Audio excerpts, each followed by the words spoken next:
Saturday, May 2nd, 2020, MONERO 64, home of alternative economics and contrarian views. Today I want to talk about how the world economy is killing over a lot faster and more sharply than the mainstream economic class, the mainstream media would let you know. And I've been saying this for the last few months that it's going to be much worse. Is that because I want to see people suffer? No, it's because I've looked at the past, at what's happened in the past, and I'm trying to extrapolate. That's all I'm doing. I'm trying to be a realist. I have warned my viewers for the last 4 years that the last boom we had after '08 was not sustainable. And why was that? Well, because it was based on debt. We solved a problem of debt in '07 and '08 when we had the collapse of the housing bubble with even more and more debt. And this debt, of course, was financed by funny money created out of thin air by the Federal Reserve. You get to a point where the debt weighs completely on the economy. And the Federal Reserve, of course, says it's not printing money, but it is. The only way it can buy the debt from the government or the private sector is when it types entries into its balance sheet to buy these assets. So yeah, Jay Powell said this week, we're not printing money, we're lending. But how can they lend? Well, with money that they print. And we've gotten to a point where there's too much debt, and all the funny money that the Fed will print, or all the debt that governments will incur to try to save the economy, are all going to be in vain, in my opinion. Before I go further, I'd like to talk about some news that came out of the EU this week. It's in the Daily Telegraph, the business section here, as you can see. And I'm going to read that story. Well, part of the story. That shows you as well that this economic crisis was starting before the health crisis. Okay? It says EU heads for recession after record slump. And there's an interesting paragraph here that makes you think, yeah, this thing was killing over way before this health crisis hit. It says the fall reflects just a few weeks of lockdown at the end of March. So the figures for the second quarter of the year are set to be far worse, officially casting the currency area into a recession. Ms. Lagarde's economists expect the fall could be as deep as 15% for the quarter before a recovery can get underway later in the year. So I don't think there's going to be a recovery anytime soon. Maybe later in 2022, 2023. But I think it's going to be very, very hard to get back to where we were before 2020. So it says here GDP plunges 3.8% in the first 3 months of the year. And don't forget the lockdown, as it says here, started just a few weeks before the end of the quarter. So this drop of 3.8% is quite indicative, in my opinion, that things were starting to get worse before. Here in the article, it says France and Italy are already in recession. Italy GDP fell by 4.7% in the first quarter, following a 0.3% dip at the end of 2019. As a result, it now meets the recession definition of 2 consecutive quarterly contractions. The French economy fell by 0.1% at the end of the year, with the latest 5.8% dive, the steepest quarterly drop since the war, taking it into a recession. And don't forget as well, it was in the last quarter of last year that the Chinese economy actually had the weakest growth since 1990. So yeah, this started way before the health crisis, in my opinion. And this is just like a cover, as I've said before. I'm not going to get into that. I just want to look at the stories that are pointing to me that things are going to be a lot worse, that all the government plans and intentions are not going to result into improvement in the economies. The furlough strategy is falling apart as companies are starting to actually sack or make workers redundant. So let's have a look at some of the stories that I've been looking at in the last few days that I think point to that. I'll start with the UK because I'm in the UK, and I think you can extrapolate all this to everywhere around the world, the United States included. But I'll also go over some headlines about the US economy in a minute. But it says here, Rolls-Royce to cut up to 8,000 jobs as aviation crisis bites.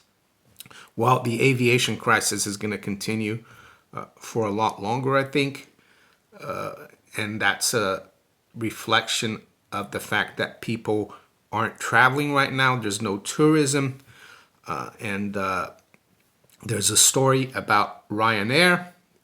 Its CEO was saying last week that things are going to be fine. They're going to pick up quite soon. And now he's come back this week and he's announced redundancies. And he's saying now that he can't see things picking up until 2022. Is it possible that he comes next week and says he never sees things picking up again until 2025? And tourism and travel, I did a video a couple of months ago when this crisis started in China, and I was pointing out that tourism is so important. The knock-on effects of tourism ceasing is very important, especially for Europe, but everywhere, and how the Chinese are the biggest spenders in tourism. They're bigger than the Americans. And that has a knock-on effect on the whole economy, upwards of, I would say, 10% of GDP. So this is quite significant here. So let's quickly look at what the FT is saying here. Rolls-Royce is preparing to cut up to 8,000 jobs, the biggest single reduction in more than 30 years, after the aircraft makers Airbus and Boeing slashed production to cope with plunging demand from airlines struggling to survive a collapse in global air travel.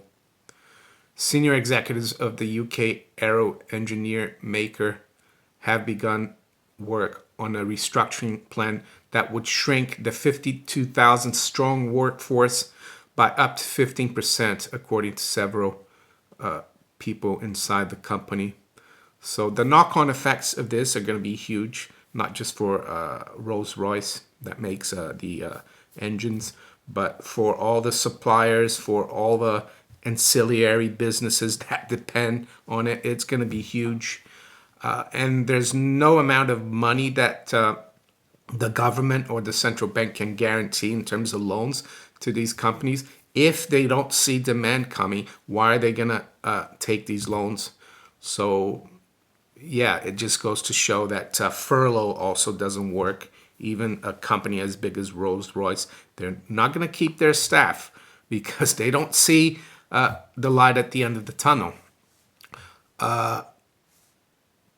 Another story that I was surprised by here.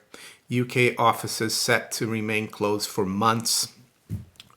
That's just come out, I think, yesterday in the FT. Working at home could become the norm as government lays out plan for easing lockdown. So let's go over this article. And I would say as well, as far as Rolls-Royce is concerned, we've seen earlier this week that British Airways also is making loads of workers redundant. They're stopping the furlough. Ryanair as well. So let's see this about office workers. So office workers across the UK longing to return to their workplaces are set to have their hopes dashed by ministers preparing details of how to ease the nation's lockdown. White-collar employers will be expected to keep most staff working from home for several months to prevent public transport from being overwhelmed, senior government figures said. The business department, which has been working closely with unions and company leaders to draw up plans for best practice working in 7 different types of workspace, will publish the recommendations next week. So what are the knock-on effects of this, in my opinion? Well, office workers will be at home for months. That means they're not going to be taking transport to go to work. They're not going to be going out during lunch to buy lunch or even go shopping during lunch. So city centers are going to be completely dead, in my opinion. The knock-on effects on little businesses that serve these people in normal times is going to be huge. So it's going to create even more difficulties for the economy going forward. And also restaurants and pubs here in the UK, they're going to be hit very hard. This is what this article says here. Officials have asked restaurant, pub, and bar operators for feedback on the viability of their businesses under 4 different social distancing scenarios. The owner of one big London restaurant group said it would be impossible to open any restaurants under the current social distancing guidelines, as a circle of 2 meters around tables would stop staff being able to serve customers and would only allow dining rooms to operate at 30% of capacity. So why would you reopen a restaurant if you can only get 30% of capacity? You won't break even. It's not worth it. The other thing I would say from working in an office environment in the city of London for over 20 years is that we just don't go there to work. Sometimes, a lot of times after work, we take clients out for dinner.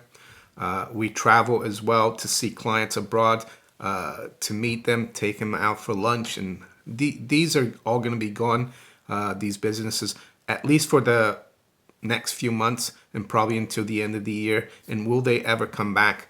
So there's another thing that is pointing to pretty bad economic conditions starting to just kick in. What about in the US? So let's look at some headlines here in the Wall Street Journal that I subscribe to as well. Well, we saw that jobless claims were bad again. I think 3.8 million. More than 30 million Americans are now unemployed. So that's a lot more than 10% of the working population. So the headline here says, sea disease prompts biggest U.S. manufacturing pullback since last recession. Another interesting headline here, Fannie Mae income drops as more homeowners suspend mortgage payments. Another one, Fed's Bullard warns shutdown could lead to lasting economic damage. I made a video as well a few weeks ago talking about an article or an editorial by John Dizzard in the FT. He's a US-based writer. He said that it's looking like the regulators are going to make it very hard for mortgage originators or mortgage arrangers in the US from May until June, and that you could see a lot of mortgage failures. I think April wasn't as bad, but it's going to get a lot worse now as we go into May and June. So it's not just in the UK, it's everywhere, unfortunately. Some people are saying, well, China is starting to pick up, but if the West and the US is not picking up, China is not going to pick up because China depends so much on exports. The other thing I would say is that back in the 1930s, what the Great Depression led to, and of course it was a painful period, but what happened to the economy after the Depression, after the war, was that America became a much more urban society. A lot of the agrarian economy shrunk in terms of workforce. It didn't mean that it didn't become more efficient. So it turned America into a still substantially agrarian society into a almost totally urban society. I think that was one of the end results of the Great Depression in the 30s. And that spilled over, of course, into the rest of the world after World War II. I've been thinking, how is society going to change? How are the economies going to change going forward? Well, I think the powers that be want to bring in a more digital world. So it's going to be a different world. It's not going to be as, how can I say, real, more virtual. And that's the way they're taking the world, in my opinion. And I think it's difficult still to say exactly how it's going to be, but I don't think it's going to be the same world that we had since the post-World War period until 2019. It's going to be a different world, and we need to adapt to that. I know there's a lot of discussion out there about civil liberties and all that, and freedom, and and I'm not trying to say I don't care about that, but I'm just trying to look at the economic impact. I think it's going to change society massively, just like it did after the Great Depression in the 1930s. So now I want to have a look at the markets, the stock market, and a little bit of gold and silver. And before I do that, though, I like to go over a quote from Herbert Hoover, who was president during the stock market crash of 1929, and he was president until 1930, well, early 33, before Roosevelt took over. One thing about Herbert Hoover, similar to Trump, for example, is that they're both businessmen.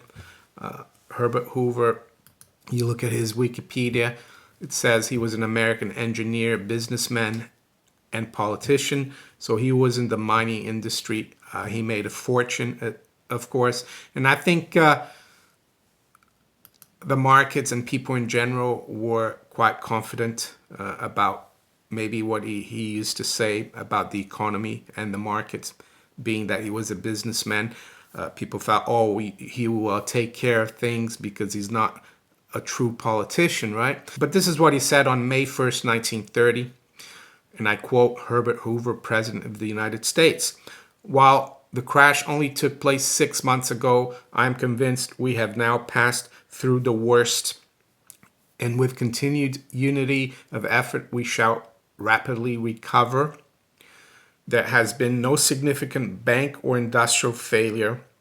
That danger, too, is safely behind us. So, famous last words, right? So, now I want to look at where the Dow was when he said that. You can see the top in September of 29. It was around 386. We had the initial drop there from September to the beginning of November. And that drop was a lot slower than the current drop we've had. And then we did the usual bounce back that we're witnessing right now, I would say, in the stock market. You can see it rebounded to just over 50% of the drop. And that's pretty much when he made that comment right there, when the stock market had rebounded. He thought, well, it's over now. But look at how, after he made that comment, the market never went higher than when he made that comment, and actually bottomed in 1932. The Dow, I think, was 89% lower from its top in 1929. Am I saying that this is what's going to happen? Is it certain that this is what's going to happen? Are things going to actually improve? Are we going to see a V-shaped or a U-shaped recovery? I think the probabilities of that are very low. And I think this economic depression we're going to go into is going to be worse than 1929, only because we had so much more excess for so many more years than we did in the 1920s. So let's look at some current charts. Let's look at the Dow. As you see here, the initial crash has been a lot quicker than the crash in 29. I think percentage-wise, in 29 it was about 45%. Here it was about 38%. I'll put a link to a video I did comparing both in the description and up in the cards. I did it a few weeks ago. As you can see, we've done pretty much the same thing that the Dow did back then. We rebounded back up to just above the 50% retracement, and now we're back below the 50% retracement. We could still consolidate a little longer for a few more weeks here, even though there's a note saying that you sell in May and go away. But I heard Michael Oliver, who's a great technical analyst, who actually called this sharp crash before it happened, saying that he thinks we're going to go into the same kind of scenario that we had from May 1932, just a slow grind lower in the stock market, that it won't be a new severe crash. And he could be right, looking at that chart from 1929 to 1932. S&P, show you the S&P. S&P has rebounded a little more than the 50%. It's even gone above the 61.8. So, yeah, the 50%, we're still above that level. It's just below 2,800. The other thing I would point out is this article here on Zero Hedge that I thought was quite interesting. And it shows how the stock market is very dangerous right now. This is from the 1st of May, from yesterday. It says, "It's like gambling, isn't it? First-time retail investors piled into stocks during the March plunge." As it says here in the article, is one of the Twitter users wrote, someone made a tweet, and I quote, "I opened an E-Trade account too. It's like playing fantasy stock market. So far, I'm winning more than I started with, so no complaints as of yet." So there you go. I think the smart money is actually taking the opportunity to sell into this rally. To finish off, let's look at gold and silver. Gold had a pretty choppy week. It closed the month below 1,700, but it had a pretty good day yesterday. And I just want to show you the monthly chart. I think that's the best way to look at it. And you can see that the monthly chart looks very positive. Yeah, we closed at a 7-year high in terms of monthly closing in April, just below 1,700. And yesterday we picked up and got back above 1,700, even though it was just a few dollars above there, and we closed right at 1,700. So that chart is looking pretty good. Silver, of course, is lagging behind, but if you look at the monthly chart, I think the low in March, that's like a long-term low. And so right now, I think we need to get back above 16 for silver to start really picking up steam. If you enjoyed this video, make sure you hit the like button. Please share it far and wide. Think about subscribing to this channel if you haven't yet. And you can also follow me on all these platforms here below. I wish you all a great weekend. Take care. Bye.